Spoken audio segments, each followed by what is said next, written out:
Hello friends, आज हम 8th class का चैप्टर नंबर 1 करेंगे, crop production and management. So let's start. Paheli and Bujho went to their uncle's house. Paheli और बुजो अपने uncle के घर गए ड्यूरिंग द समर वेकेशन, गर्मी की छुट्टियों में। There uncle is a farmer, उनके जो अंकल थे वो एक किसान थे। वन डे दे सा, एक दिन उन्होंने देखा, सम टूल्स, कुछ औजार, लाइक खुरपी, sickles, shovel, plough etcetera, in the fields, खेत में।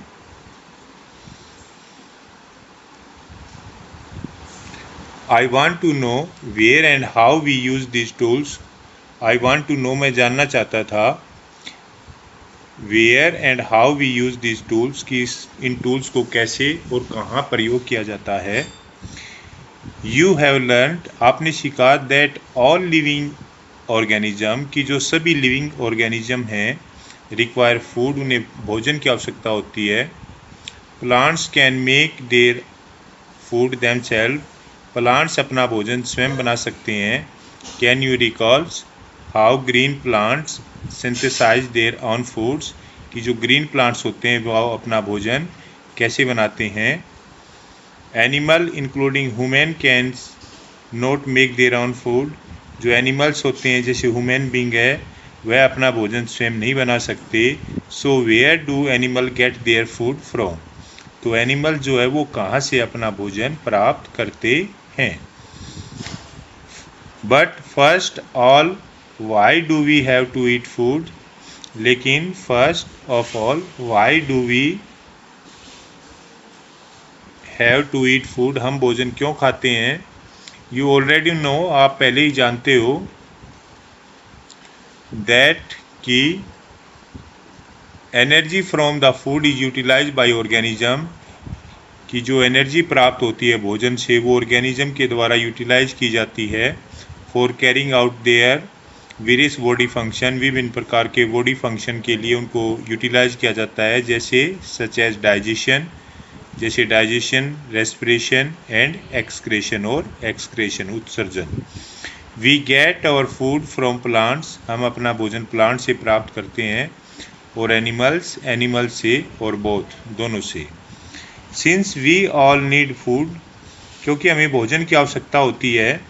How can we provide food to a large number of people in our country, हम अपने देश में इतनी संख्या में लोगों को भोजन कैसे जो है वो उपलब्ध कराते हैं।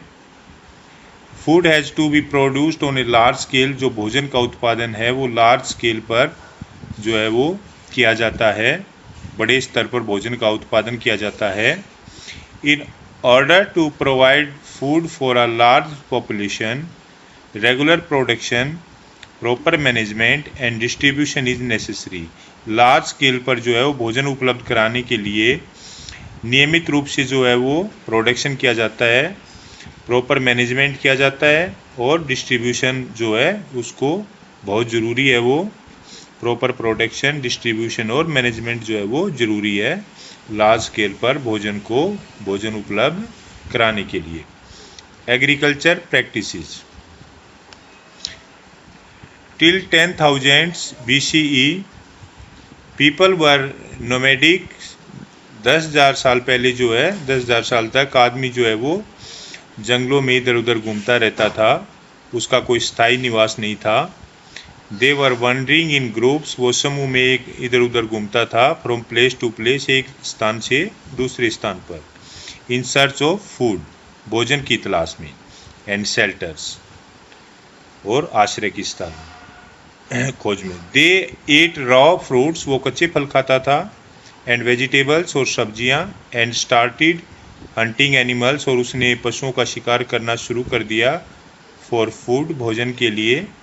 लेटर, बाद में, दे कुड कल्टिवेट लैंड, बाद में उसने जो है वो लैंड को कल्टिवेट करना शुरू कर दिया, एंड प्रोड्यूस राइस, और उसने जो है प्रोडक्शन स्टार्ट कर दिया राइस, चावल का, वीट, गेहूं का, एंड अदर फूड क्रॉप्स, और दूसरी भोजन देने वाली फसलें। दस वाज बोर्न एग्रीकल्चर, और इस प्रकार से एग्रीकल्चर का जन्म हुआ। When plant of the same kinds, जब एक ही प्रकार के जो प्लांट्स होते हैं, पौधे होते हैं, आर कल्टीवेट, उन्हें कल्टीवेट किया जाता है, एट वन प्लेस, एक स्थान पर, ऑन अ लार्ज स्केल पर, इट इज़ कॉल्ड क्रॉप्स, इसे क्रॉप्स कहते हैं। जब एक ही स्थान पर लार्ज स्केल पर एक जैसे पौधे उत्पन्न किए जाते हैं, कल्टीवेट किए जाते हैं, तो उसे क्रॉप्स कहते हैं। फॉर एग्जाम्पल, जैसे क्रॉप ऑफ वीट, जैसे गेहूं की क्रॉप। इसका अर्थ है दैट ऑल द प्लांट्स, की जो सभी पौधे हैं, ग्रोन इन अ फील्ड, एक खेत में जो है वो कल्टीवेट किए जाते हैं, आर ऑफ वीट, जो गेहूं के ही पौधे होते हैं, उसके क्या बोलते हैं, वीट क्रॉप्स। यानी कि एक ही स्थान पर, एक पर्टिकुलर स्थान पर, फील्ड में क्रॉप जो है वो गेहूं के पौधे लार्ज स्केल पर जो है वो उत्पन्न किए जाते हैं, उसे क्रॉप्स बोलते हैं। यू ऑलरेडी नो, आप जानते हो पहले से ही, that crops are of different type, अलग अलग प्रकार की होती है क्रॉप्स, लाइक जैसे सीरियल्स, वेजिटेबल्स एंड फ्रूट्स।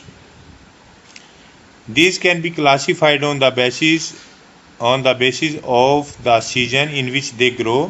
जिस सीजन में इनको ग्रो किया जाता है उसके आधार पर इनको अलग अलग जो है वो ग्रुप्स में बांटा गया है।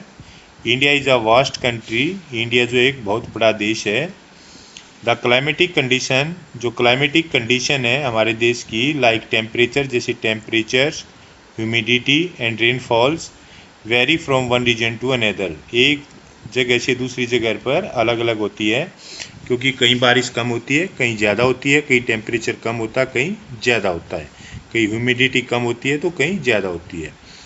इसलिए accordingly there is a rich variety of crops grown, तो अलग अलग प्रकार की जो है वो क्रॉप का प्रोडक्शन किया जाता है इन डिफरेंट पार्ट, अलग अलग हिस्सों में ऑफ द कंट्री, देश के। तो देश के अलग अलग हिस्सों में अलग अलग क्रॉप्स का जो है वो प्रोडक्शन किया जाता है। डिस्पाइट दिस डाइवर्सिटी, इतनी भी भिन्नताओं के बावजूद, two broad cropping patterns can be identified, जो है दो ब्रॉड क्रॉपिंग पैटर्न को अपनाया गया है। दीज आर खरीफ क्रॉप्स, जैसे खरीफ की crops. The crops which are sown in the rainy season, जो रेनी सीजन में उगाई जाती है, आर कॉल्ड खरीफ क्रॉप्स, से खरीफ क्रॉप्स बोलते हैं।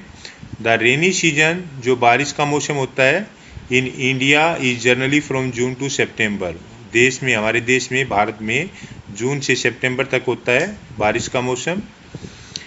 Paddy, maize, soybean, groundnut and cotton are kharif crops, ये सभी जो है वो खरीफ की क्रॉप्स हैं, खरीफ की फसलें हैं। Rabi crops, the crops grown in winter season, जो सर्दी के मौसम में जो फसलें उगाई जाती हैं अक्टूबर से मार्च तक, आर कॉल्ड रबी क्रॉप्स, उन्हें रबी की क्रॉप्स बोलते हैं। जैसे रबी क्रॉप्स आर, जैसे वीट, गेहूं की फसल, grain, pea, mustards and linseed, ये सभी जो है वो रबी की क्रॉप्स हैं। Beside these, pulses and vegetable are grown during summer at many places, इसके अतिरिक्त जो पल्सीज हैं और वेजिटेबल्स हैं उनका भी जो है वो प्रोडक्शन किया जाता है, उत्पादन किया जाता है during summer at many places, summer season में बहुत से स्थानों पर। So friend, this is the first part of this chapters. हम इसका सेकंड जो पार्ट करेंगे वो चैप्टर का आगे अगली वीडियो में करेंगे। Thank you very much.